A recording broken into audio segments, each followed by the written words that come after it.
नमस्कार, गजबे बात में आपका स्वागत है। मैं हूं आपके साथ कमलाकांत पाल।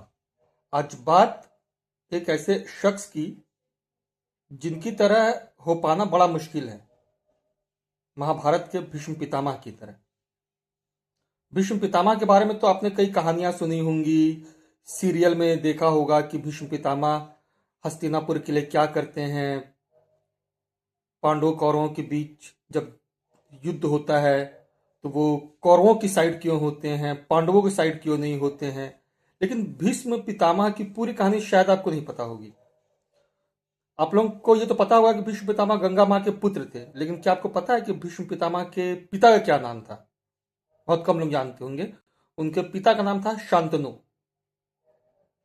अब भीष्म पितामह के जन्म से पहले, यानी जो गंगा माँ थी, उन्होंने 7 संतानें जन्मी थीं और सभी संतानों को वो गंगा में प्रवाहित करती रहीं।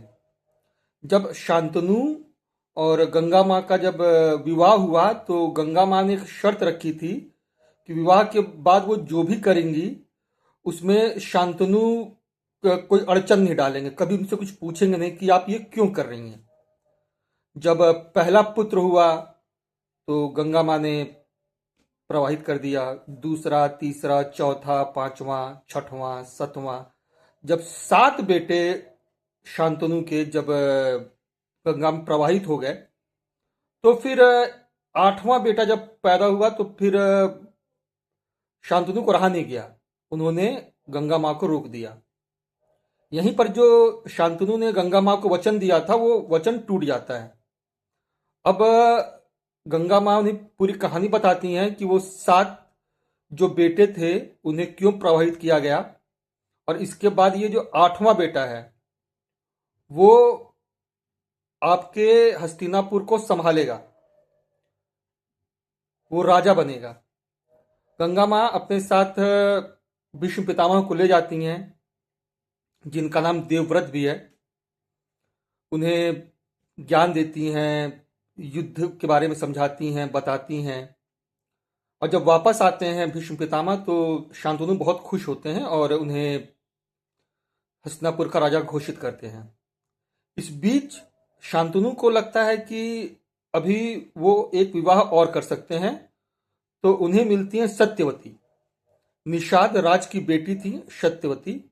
जब सत्यवती से उनकी मुलाकात हुई तो सत्यवती के पिता निषाद राज ने उनके सामने एक शर्त रखी कि शादी में तो कोई दिक्कत नहीं है, लेकिन जो सत्यवती से संतान होगा वही हस्तिनापुर का राजा होगा।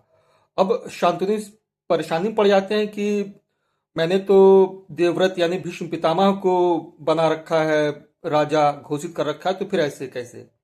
वो शर्त नहीं मानते हैं।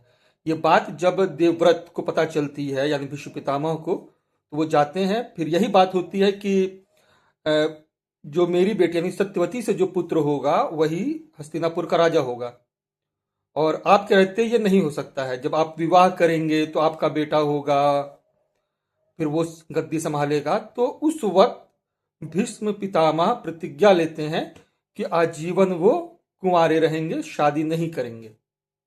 ये बात जब शांतनु को पता चलता है कि भाई अब भीष्म पितामह ने तो प्रतिज्ञा ले ली है, तो उन्हें फिर शांतनु वरदान देते हैं इच्छा मृत्यु की, कि जब तक वो चाहेंगे जिंदा रहेंगे और बिना चाहे उनकी मौत कभी नहीं हो सकती है। तो भीष्म पितामह को जो इच्छा मृत्यु की जो जो उनका वरदान था, जो उनको वरदान मिला था, वो उनके पिता शांतनु ने दिया था।